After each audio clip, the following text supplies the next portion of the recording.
Okay, तो हम discuss क्या कर रहे थे? हम ये डिस्कस कर रहे थे कि जो सुपीरियर ग्लूटियल नर्व होती है वो ग्लूटियस मीडियस मिनिमस और टेंसर फेशियल आर्टरी को सप्लाई करती होती है। क्लियर? और इन मसल का फंक्शन क्या होता है, ये करते क्या है, ये सेम साइड के, कहने का मतलब है सेम साइड के पेल्विस की एबडक्शन करते हैं और ऑपोजिट साइड के पेल्विस को क्या करते हैं, स्टेबलाइज करते होते हैं। क्लियर? ठीक हो गया? ये आप इस डायग्राम में देख सकते हो। इस डायग्राम के अंदर क्या शो किया हुआ है? इस डायग्राम में ये शो किया हुआ है कि कहने का मतलब है, सपोज इस साइड पे क्या हुआ, इस साइड पे मसल्स की क्या हुई है, पैरालिसिस हुई है। ओके, सपोज इस साइड पे आपका ग्लूटियस मीडियस मिनिमस काम नहीं कर रहा, जिसकी वजह से एबडक्शन नहीं हो पाएगी। जब एबडक्शन नहीं हो पाएगी तो ऑपोजिट साइड पर क्या होना शुरू हो जाएगी, आपको कहने का मतलब है पेल्विस ड्रूप कर जाएगा। क्लियर? ठीक हो गया? तो अगर आपकी लीजन इस साइड पे है, लीजन रेड एरो में है, तो जो पेल्विस होता है वो ऑपोजिट साइड पर ड्रूप करना शुरू कर देगा। This is called Trendelenburg sign. ठीक हो गया? ओके, तो पेल्विस हमेशा ऑपोजिट साइड का ड्रूप करेगा। नेक्स्ट हम स्टार्ट करते हैं सुपीरियर ग्लूटियल नर्व। इसकी रूट वैल्यू क्या होती है? सुपीरियर ग्लूटियल नर्व की जो रूट वैल्यू होती है वो क्या होती है? L4 से लेकर S1 तक। L4 से लेकर S1, L4 से लेकर S1। और इसके क्या काज होते हैं इंजरी के? वंस अगेन, आपने इंजेक्शन अपर आउटर क्वाड्रेंट में देना था, लेकिन आपने सुपीरोमीडियली दे दिया है। क्लियर? ठीक हो गया? तो उस केस में ये डैमेज हो जाती है। या पोस्टीरियर डिसलोकेशन है, या पोलियोमाइलाइटिस है, उस केस में हो जाती है। जब नर्व डैमेज होगी तो मीडियस और मिनिमस का पैरालिसिस होता है, तो आप पेल्विस को, ऑपोजिट साइड के पेल्विस को ऊपर नहीं उठा सकते और सेम साइड के थाई की एबडक्शन नहीं कर पाते। ठीक हो गया? फॉर एग्जांपल, अगर superior gluteal nerve left side की डैमेज है तो राइट साइड का पेल्विस गिर जाएगा जैसे ही पेशेंट अपना राइट फुट को रेस करेगा। ठीक हो गया? आप इस डायग्राम में देख सकते हैं, जैसे ही फुट को वो रेस किया था उसका पेल्विस ड्रूप कर गया। ओके, दैट मीन्स नर्व इस साइड की डैमेज है। ओके, तो जो साइड होती है हमेशा कॉन्ट्रालैटरल होती है। इसके बाद इंफीरियर ग्लूटियल नर्व होती है। इंफीरियर ग्लूटियल नर्व की रूट वैल्यू क्या होती है? L5 से लेकर S2 तक होती है। ओके, L5 से लेकर S2 तक होती है। किस मसल को सप्लाई करती है? ग्लूटियस मैक्सिमस को, जिसके फंक्शन दो ई से रट्टा मारने हैं। दो ई, एक्सटेंशन करना और एक्सटर्नल रोटेशन करना। लेकिन जब हिप की एक्सटेंशन नहीं हो पाएगी तो आप क्लाइंबिंग स्टेयर्स, अगर आप स्टेयर को क्लाइंब कर रहे हो वो नहीं कर पाओगे। या standing from the sitting position, like अगर आप इस लेडी को देखोगे, ये लेडी अपनी थाई को स्ट्रेट ही नहीं कर पा रही। ठीक हो गया? सही से क्लाइंब नहीं कर पाएगी। क्लियर? तो आप इस डायग्राम में देख सकते हो। काज ऑफ इंजरी क्या है? वंस अगेन, पोस्टीरियर हिप की डिसलोकेशन है, या सर्जरी की है, या गलत इंजेक्शन दे दिया है, या फिर पोलियोमाइलाइटिस हो गया है। क्लियर? उम्मीद है कि समझ आ गया होगा। उसके बाद हम आगे चलते होते हैं हमारा avulsion fracture of hip bone and hamstring muscle. ठीक हो गया? तो आपको मैंने बताया था जो आपके तमाम हैमस्ट्रिंग मसल होते हैं वो कहाँ से निकलते हैं, वो आपकी स्कियल टुब्रोसिटी से निकलती है। स्कियल टुब्रोसिटी से निकलते हैं, तो याद करना, स्कियल टुब्रोसिटी वो जगह है जिसपे आप बैठते होते हैं। ओके, स्कियम से निकलते होते हैं।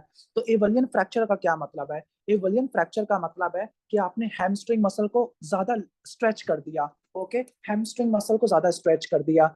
अब आप इस डायग्राम में देखो, ये लेडी कर क्या रही है? ये लेडी क्या कर रही है, इसने अपने अपने थाई को और अपने लेग को, दोनों को क्या कर लिया, एक्सटेंड कर लिया।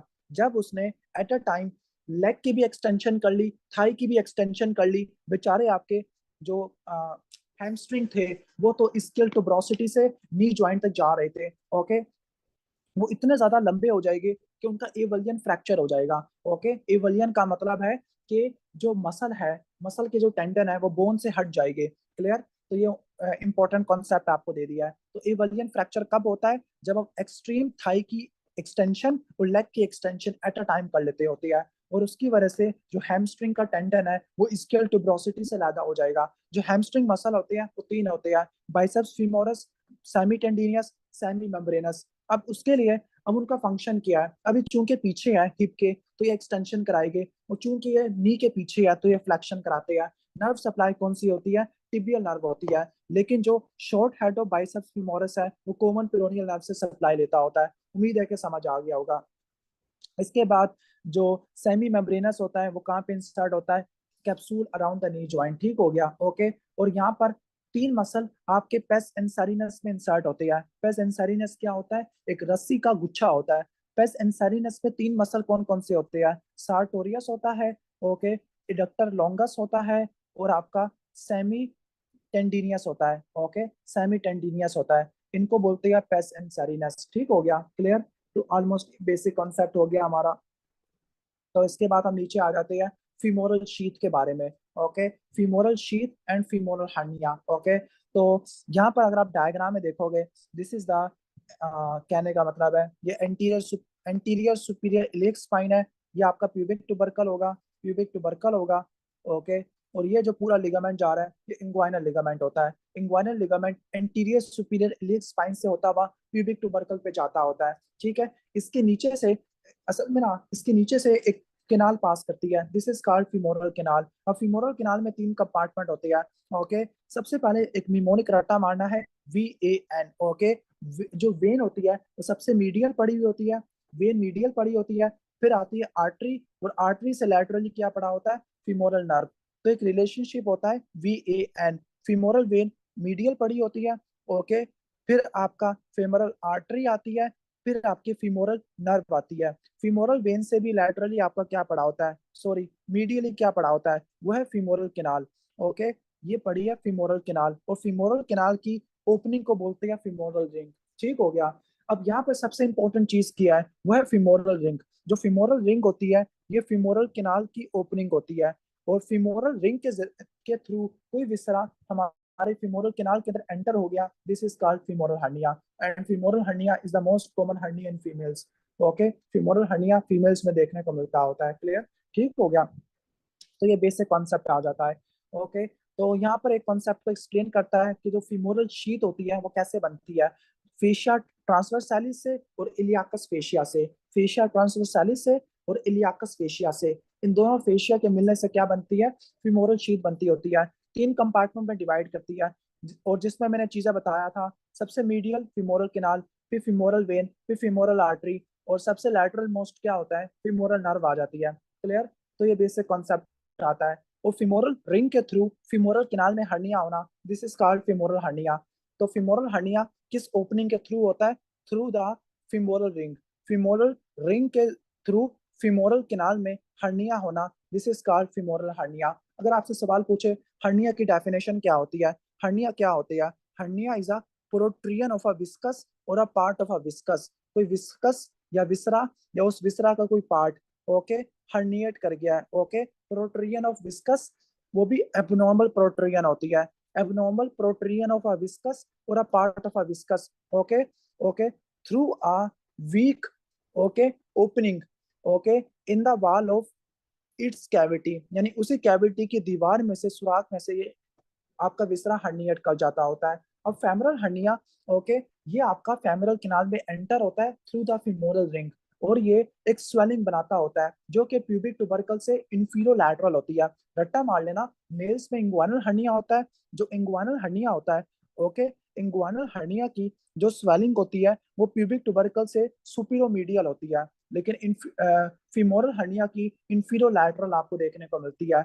जो हर्निया सैक होता है वो सेफनस हाइटस के थ्रू सुपरफिशियल फेशिया में आ जाता है। सेफनस हाइटस वो ओपनिंग है जिससे ग्रेट सेफनस वेन आपकी फेमरल वेन में खत्म हो जाती है। जो फेमरल हर्निया फीमेल्स में ज्यादा देखने को मिलता होता है, क्योंकि और सबसे ज्यादा स्ट्रैंगुलेशन भी देखने को मिलती है। अब फीमोरल हर्निया क्यों फीमेल्स में ज्यादा देखने को मिलता है, because of, okay, long femoral canal. ठीक हो गया, फीमोरल केनाल वाइडर होती है, लेकिन फीमोरल हर्निया के स्ट्रैंगुलेशन होने के चांसेस ज्यादा होते हैं। स्ट्रैंगुलेशन का मतलब है कि हर्निया की ऑब्स्ट्रक्शन हुई है, उसकी ब्लड सप्लाई कॉम्प्रोमाइज हो गया है, और जब आप इस हर्निया को रिपेयर करोगे, ठीक करोगे, कौन सी आर्टरी डैमेज हो सकती है, एक नई extra artery which is called accessory obturator artery, ये सर्जिकल रिपेयर में डैमेज हो सकती है।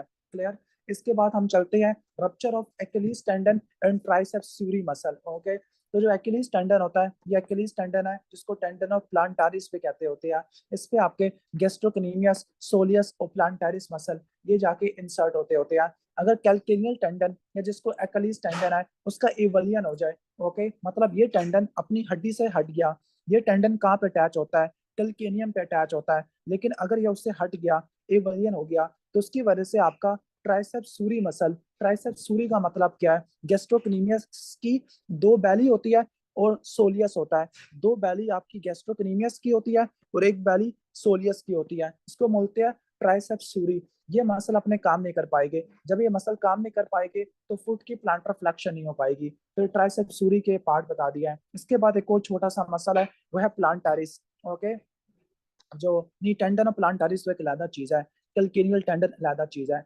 जो प्लांटारिस मसल होता है एक और छोटा सा मसल है जो कि एब्सेंट हो सकता है, वेस्टिजियल मसल होता है। ओके, किसी काम का नहीं होता, ना भी हो तो खैर है, कभी कभार हाइपरट्रॉफी हो जाती है। इसके बाद है injury to the tibial nerve. अब टिबियल नर्व में किसको सप्लाई करना है? टिबियल नर्व ने पोस्टीरियर कंपार्टमेंट ऑफ लेग को सप्लाई करना है। पोस्टीरियर कंपार्टमेंट ऑफ लेग को सप्लाई करना है। Okay, posterior compartment of leg को सप्लाई करना है। और पोस्टीरियर कंपार्टमेंट के दो फंक्शन होते हैं, इनवर्डियन करना और प्लांटर फ्लेक्शन करना। निमोनिक है tips. Okay, tips. Okay, T से टिबियल नर्व आ जाएगा, आई से इनवर्डियन आ जाएगा। ओके, पी से आपका प्लांटर फ्लेक्शन आ जाएगा। क्लियर? ठीक हो गया। तो जब टिबियल नर्व डैमेज हो गया पोप्लिटियल फोसा में, तो आपकी फुट की प्लांटर फ्लेक्शन नहीं हो पाएगी, इनवर्डियन वीक हो जाएगी, जिसकी वजह से क्या होगा? कैल्केनियो वैल्गस हो जाएगा। वैल्गस का मतलब है जब इनवर्डियन नहीं हो पाएगी तो जो कैल्केनियम है वो लैटरल चला जाएगा। लैटरल जाने को बोलते हैं वैल्गस। और प्लांटर फ्लेक्शन नहीं हो पाएगी। प्लांटर फ्लेक्शन नहीं हो पाएगी मतलब वो अपने टोस पे खड़ा नहीं हो सकता। ठीक हो गया। इसके बाद है फ्रैक्चर ऑफ फिबुला नेक। जब फिबुला की नेक की फ्रैक्चर होती है तो उसके अराउंड एक नर्व होती है, दिस इज कॉमन पिरोनियल नर्व। और कॉमन पिरोनियल नर्व की दो ब्रांचेस होती है। जो आपकी डीप पेरोनियल नर्व होती है वो एंटीरियर कंपार्टमेंट को सप्लाई करती है। और एंटीरियर कंपार्टमेंट का फंक्शन क्या था? एंटीरियर कंपार्टमेंट का फंक्शन था डोर्सी फ्लेक्शन करना। डोर्सी फ्लेक्शन करना, जब डोर्सी फ्लेक्शन नहीं हो पाएगी तो फुट ड्रॉप हो जाएगा। ओके, यानी बंदा हील पे वॉक नहीं कर सकेगा।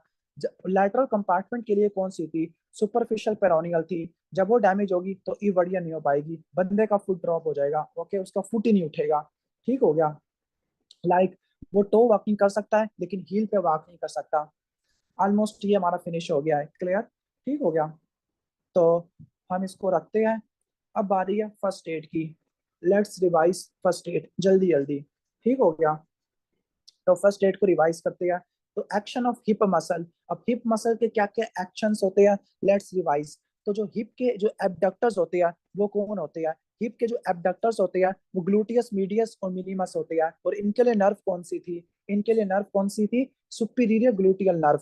जो हिप के एडक्टर होते हैं वो आपका मीडियल कंपार्टमेंट था, मीडियल कंपार्टमेंट ऑफ थाई था। और मीडियल कंपार्टमेंट के लिए कौन सी नर्व होती है? मीडियल कंपार्टमेंट के लिए ऑब्चुरेटर होती है। ओके, ऑब्चुरेटर नर्व होती है। उसकी रूट वैल्यू क्या है? Posterior division of L2 L3 L4।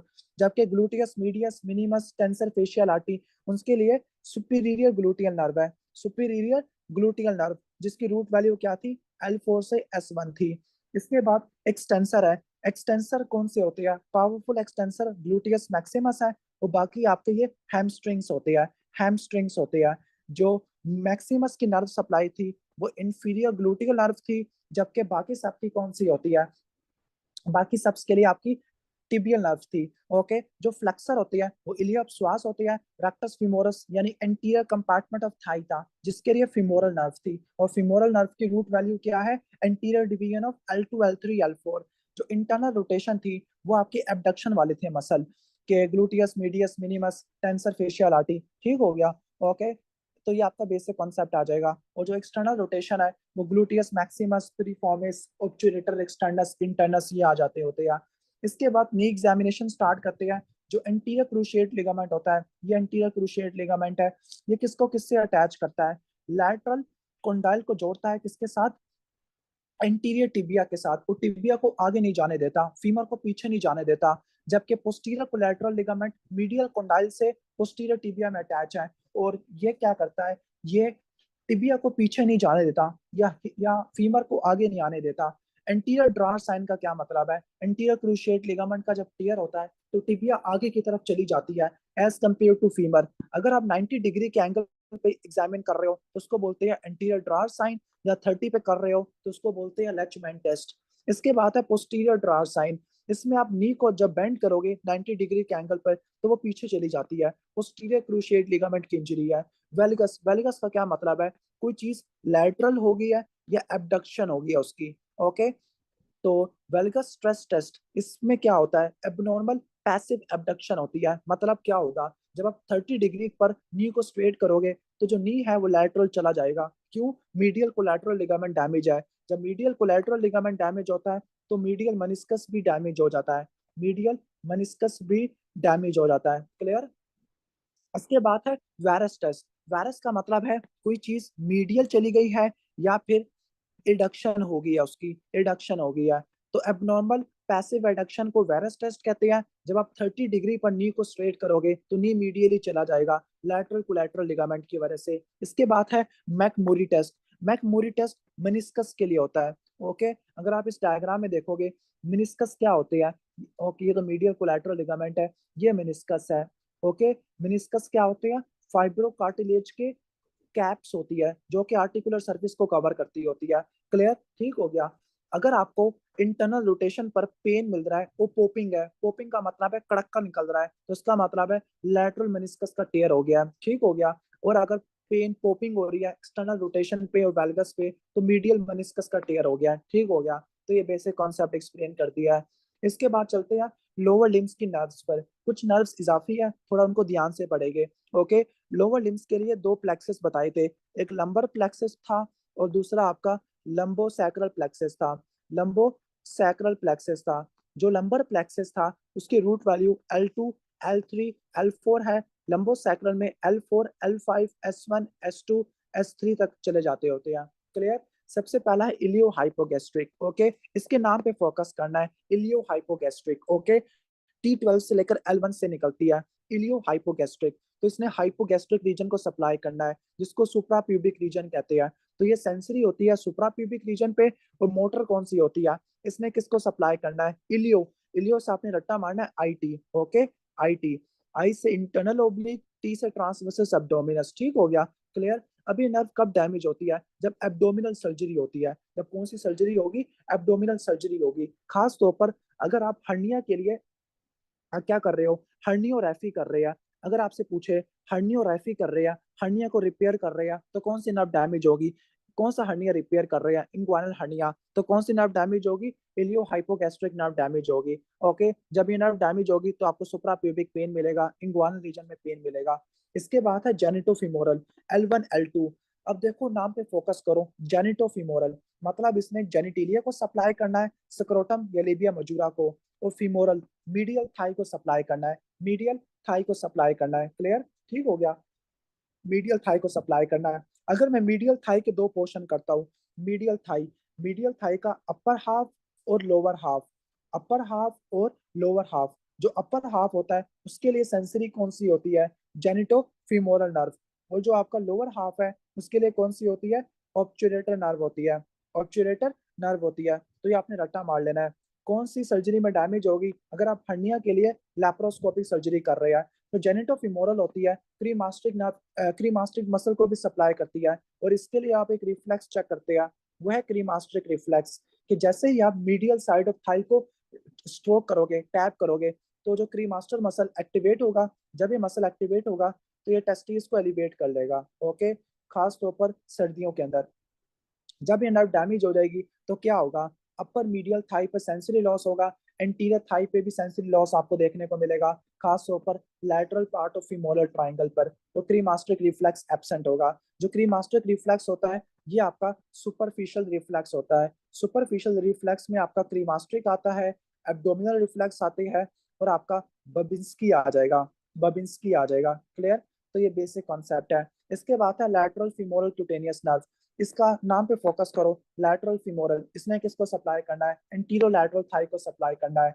अगर कोई बंदा टाइट क्लोथिंग करता है, टाइट जीन्स पहनता है, मोटा है, पेल्विक प्रोसीजर करवा रहा है, तो ये नर्व डैमेज हो जाएगी, एंटीरो लैटरल साइड पर सेंसेशन कम हो जाएगी। और इसकी वजह से एक और चीज देखने को मिलती है, दिस इज कॉल्ड मिराल्जिया पैरास्थेटिका।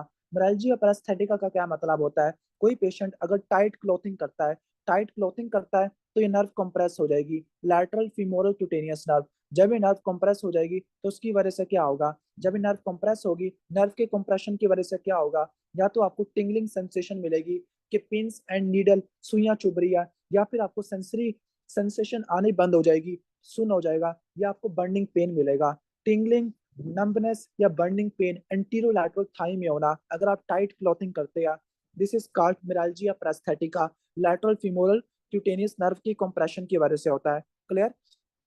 इसके बाद नेक्स्ट है हमारी ऑब्चुरेटर नर्व। जो ऑब्चुरेटर नर्व थी, ये है posterior division of L2 L3 L4, posterior division of L2 L3 L4। और ये कौन से कंपार्टमेंट को सप्लाई करती है? मीडियल कंपार्टमेंट को सप्लाई करती है। और जो मीडियल कंपार्टमेंट होता है, ओके, उसका मेन फंक्शन क्या है? थाई की क्या करना? रिडक्शन करना। तो जो ऑब्चुरेटर होती है, लोअर मीडियल थाई को सेंसरी सप्लाई देती है, और मोटर सप्लाई सारे इडक्टर मसल को, ऑब्चुरेटर एक्सटर्नस, इडक्टर लॉन्गस, मैग्नस, ब्रेविस, ये सारी आ जाती है। पैल्विक सर्जरी में डैमेज होती है, जब ये डैमेज होगा तो मीडियल साइड पे थाई की सेंसेशन नहीं हो पाएगी, थाई की रिडक्शन नहीं हो पाएगी। इसके बाद है femoral nerve. Anterior division of L2 L3 L4 से निकलती है। सेंसरी एंटीरियर थाई को सप्लाई करती है और मीडियल लेग को सप्लाई करती है। मीडियल लेग को सप्लाई करती है, रट्टा मार लेना। मीडियल लेग के लिए जो डर्माटोम है वो L5 है, और लैटरल लेग के लिए L5 है। मीडियल लेग के लिए L4 है, लैटरल लेग के लिए L5 है। ठीक हो गया। और सोल ऑफ फुट के लिए कौन सा होता है? सोल ऑफ फुट के लिए आपका S1 S2 आ जाती है। क्लियर। फीमोरल नर्व ने किसको सप्लाई करना है? एंटीरियर कंपार्टमेंट ऑफ थाई को सप्लाई करना है, जिसके फंक्शन क्या थे? थाई की फ्लेक्शन करना और नी की एक्सटेंशन करना, खासतौर पर क्वाड्रिसेप्स को, इलियाकस को, पेक्टिनियस को, सार्टोरियस को सप्लाई करना। ये पेल्विक फ्रैक्चर में डैमेज होती है, या अगर रिट्रोपेरिटोनियल हीमाटोमा उसमें डैमेज हो सकती है, या सोस एब्सेस में हो सकती है, कि अगर सोस मेजर में कोई पस बन गई है टीबी की वजह से, उसकी वजह से डैमेज हो सकती है। जब ये डैमेज होगी तो लेग की एक्सटेंशन नहीं हो पाएगी, पटिलर रिफ्लेक्स जिसको हम नी जर्क कहते हैं वो डेफिशिएंट हो जाएगा, जिसकी रूट वैल्यू L3 L4 थी। इसके बाद हम आगे चलते हैं शियाटिक नर्व। जो शियाटिक नर्व होती है, बड़ी नर्व होती है, L4 L5 S1 S2 S3 से निकलती है। ये आपके काफी सारी चीजों को सप्लाई करती है, लाइक आपके पोस्टीरियर कंपार्टमेंट ऑफ लेग को सप्लाई करती है थ्रू टिबियल नर्व। ओके, ठीक हो गया। इस पोस्टीरियर कंपार्टमेंट ऑफ थाई लिखना चाहिए था पहले मुझे। Okay, posterior compartment of thigh है through the tibial nerve. Okay, through the tibial nerve. Posterior thigh को सप्लाई करती होती है, पोस्टीरियर लेग को सप्लाई करती है, वंस अगेन टिबियल नर्व के जरिए। और आपका एंटीरियर और लैटरल लेग को सप्लाई करती है थ्रू कॉमन पिरोनियल नर्व। तो ये आगे किन किन मसल को सप्लाई करती है? आपके हैमस्ट्रिंग मसल है, semitendinosus, semimembranosus, biceps femoris है। अब शियाटिक नर्व कब डैमेज होती है? ऑलरेडी डिस्क्राइब कर चुका हूँ। जो शियाटिक नर्व है ना, लंबोसैक्रल प्लेक्सिस से निकलती है। अभी ये प्लेक्सिस कब डैमेज होता है? जब डिस्क की हर्निएशन है, पोस्टीरियर हिप की डिसलोकेशन है, प्रीफॉर्मिस सिंड्रोम है, या फिर इंटरवर्टिब्रल डिस्क की हर्निएशन हो गया है। Okay, clear. तो ये आ जाती है।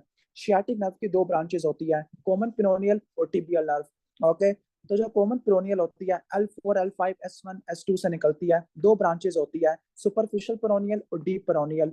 जो सुपरफिशियल पिरोनियल होती है, सेंसरी होती है डॉर्सम ऑफ फुट पर, यानी पूरा जो आपका डॉर्सम ऑफ फुट है, पूरा जो डॉर्सम ऑफ फुट है वो आपका सुपरफिशियल पेरोनियल नर्व से सप्लाई होता है, एक्सेप्ट फर्स्ट और सेकंड टो के दरमियान एक स्पेस होती है। वो कौन से सप्लाई होती है? वो डीप पेरोनियल से होती है।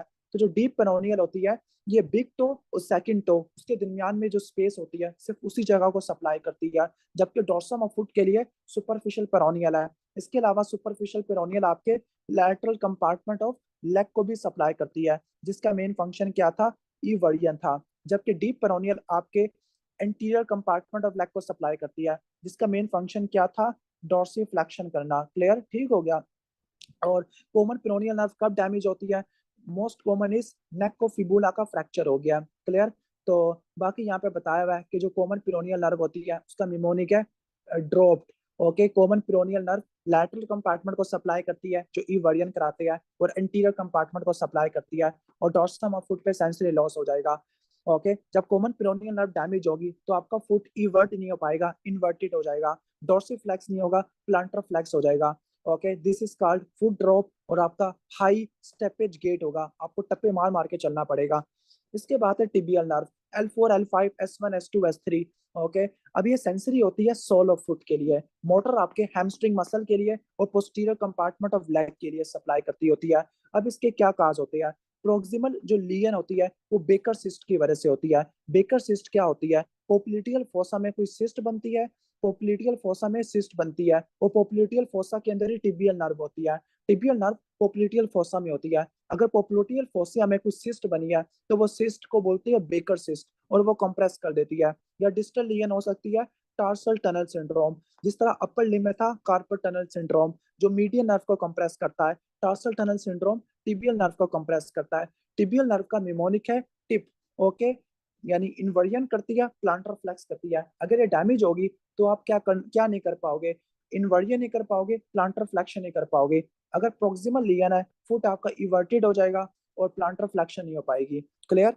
सुपीरियर ग्लूटियल नर्व, ये आपके कहने का मतलब है किसको सप्लाई करती है, ये आपके ग्लूटियस मीडियस मिनिमस और टेंसर फेशियल आर्टरी को करती है। जब ये मसल डैमेज हो जाएंगे तो इसकी वजह से क्या होगा, सपोज आपका इस साइड के मसल डैमेज हो गया तो उस इस साइड पे आपकी एबडक्शन नहीं हो पाएगी और दूसरी साइड का पेल्विस क्या कर जाएगा, ड्रूप कर जाएगा। This is called Trendelenburg sign. ठीक हो गया। कब डैमेज होगी, अगर आपने गलत इंजेक्शन दे दिया है, सुपीरियर क्वाड्रेंट में दे दिया है। सेफ जगह कौन सी होती है, अपर आउटर क्वाड्रेंट होता है। ट्रेंडिलनबर्ग साइन या गेट देखने को मिलता है कि जैसे ही आप अपना फुट को रेस करते हो, यानी आप जैसे आप स्टेप रखते हो तो उसकी वजह से पेल्विस ड्रूप कर जाता है, क्योंकि जो पेल्विस है उसकी स्टेबलाइजेशन नहीं हो पाई थ्रू द हिप एबडक्शन है। लियन हमेशा कॉन्ट्रालैटरल साइड पे होती है। अगर पेल्विस राइट साइड पे ड्रूप हो रहा है तो उसका मतलब है लेफ्ट साइड के ग्लूटियस मीडियस मिनिमस की पैरालिसिस है। इसके बाद इंफीरियर ग्लूटियल नर्व मैक्सिमस को सप्लाई करती है। पोस्टीरियर हिप डिसलोकेशन में डैमेज होती है। जब ये डैमेज होगी तो आप सीढ़ियां नहीं चढ़ पाओगे, okay, standing from sitting position नहीं हो पाएगा, हिप की एक्सटेंशन नहीं हो पाएगी। इसके बाद है pudendal nerve S2 S3 S4, perineum को सप्लाई करती है। इसके अलावा आपके स्फिंक्टर को, जो आपके वॉलंटरी कंट्रोल में होते हैं, यूरिनेशन का और डेफिकेशन का, जो कि एक्सटर्नल वाला होता है। अब ये कब डैमेज होती है, चाइल्ड बर्थ में, ऑब्स्टेट्रिकल में, गायनाकोलॉजिकल केसेस में डैमेज होती है, या अगर फीमेल ज्यादा साइकिलिंग करती है या घोड़े पे सवारी करती है उसकी वजह से डैमेज होगी। जब ये नर्व डैमेज होगी तो पेरिनियम में और जेनिटेलिया पर सेंसरी लॉस आपको देखने को मिलेगा। फीकल और यूरिनरी इनकॉन्टिनेंस होती है, क्योंकि एक्सटर्नल यूरिथ्रल और इनल स्फिंक्टर की पैरालिसिस देखने को मिलती है। और याद करना, चाइल्ड बर्थ में हम पेन को अवॉइड करने के लिए लोकल एनेस्थीसिया देते हैं, इसी नर्व को हम ब्लॉक करते हैं, और इस नर्व को ब्लॉक करने के लिए हम स्कियल स्पाइन का सहारा लेते हैं, क्योंकि पुडेंटल नर्व स्कियल स्पाइन के नीचे से होते हुए गुजरती है। क्लियर। ठीक हो गया। इसके बाद है एंकल स्प्रेन्स, जो एंटीरियर टेलोफिबुलर लिगामेंट है, इसको हम लैटरल लिगामेंट भी कहते होते हैं। और लैटरल लिगामेंट का मेन फंक्शन क्या होता है, इन्वर्जन को रेजिस्ट करना। ठीक है, ओवरऑल ये कॉमन होता है। इसको आप लो एंकल स्प्रेन भी कहते हैं, क्योंकि इसकी एनाटॉमिकल पोजीशन नीचे होती है। ओवर इन्वर्जन या सुपिनेशन की वजह से होता है, यही हमेशा रप्चर होता है। जो टिबियोफिबुलर है इसको मीडियल लिगामेंट कहते हैं। ओके, ये आपका हाई एंकल स्प्रेन होता है, मतलब इसकी एनाटॉमिकल लोकेशन सुपीरियरली आपको देखने को मिलती है। क्लियर। इसके बाद हम चलते हैं science of lumbosacral radiculopathy.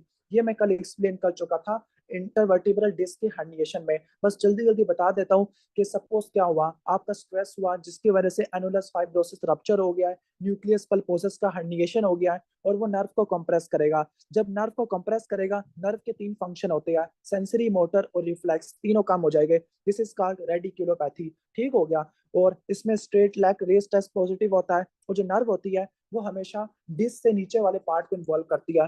For example L3 L4 की इन्वॉल्वमेंट है, L4 इन्वॉल्व होगा। L4 L5 है तो L5 होगा।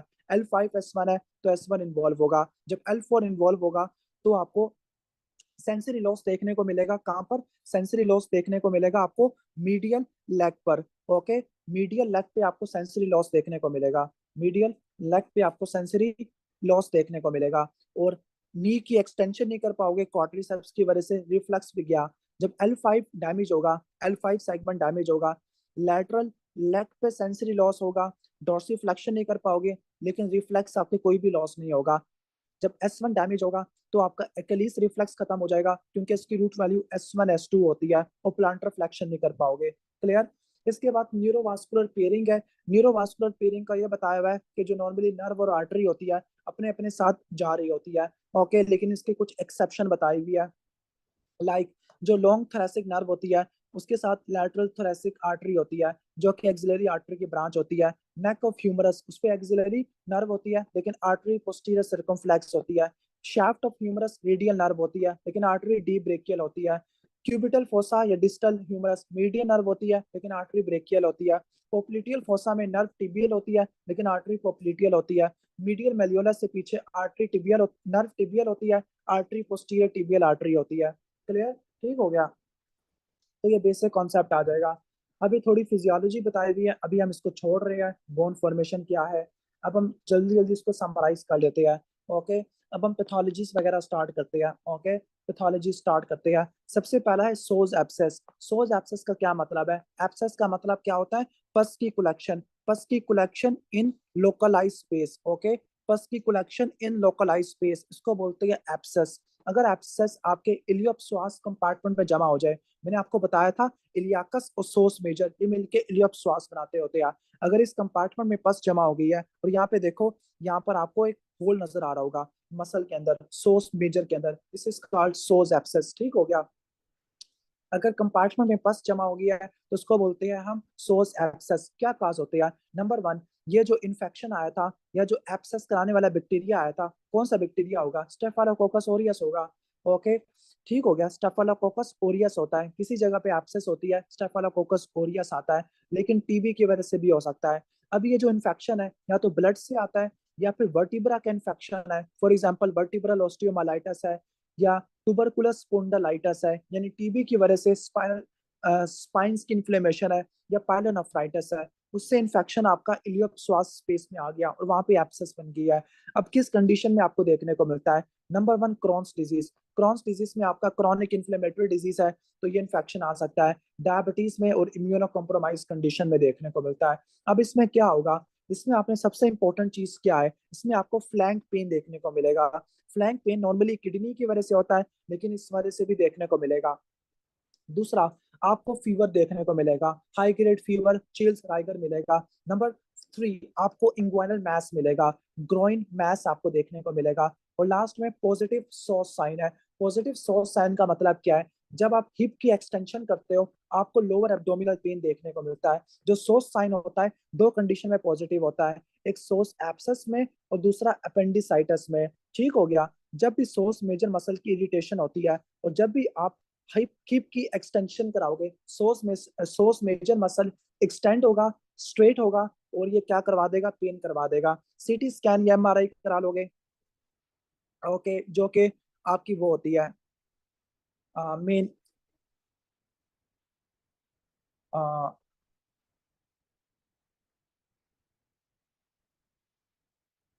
स्क्रीन शो हो रही है, स्क्रीन शो हो रही है मेरी, काइंडली टेल मी।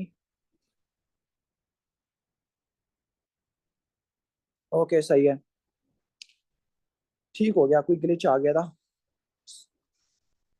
ओके, तो जो सोर्स साइन होता है वो आपको सोर्स एब्सेस में और आपको अपेंडिसाइटिस में देखने को मिलता होता है। क्लियर? ठीक हो गया। तो इसमें आपको देखने को मिलता होता है सोर्स। क्लियर? Like, okay. तो सोज एब्सेस और अपेंडिसाइटिस उसके अंदर आपको देखने को मिलता है। यानी आप सीटी स्कैन जब कराओगे सोज एब्सेस के केस में, आपको क्या देखने को मिलता है? आपको फोकल हाइपोडेंस लीजन देखने को मिलती है। फोकल हाइपोडेंस लीजन देखने को मिलती है। ओके, ठीक हो गया। ट्रीटमेंट क्या होता है? एब्सेस है तो किसी जगह पे भी एब्सेस होती है, आपने क्या करना है? उसका ड्रेनेज करना है और एंटीबायोटिक करनी है, एंटीबायोटिक आपने इस्तेमाल करनी है। ठीक हो गया। क्लियर? तो ऑलमोस्ट ये हो जाएगा हमारा। ओके, सही हो गया।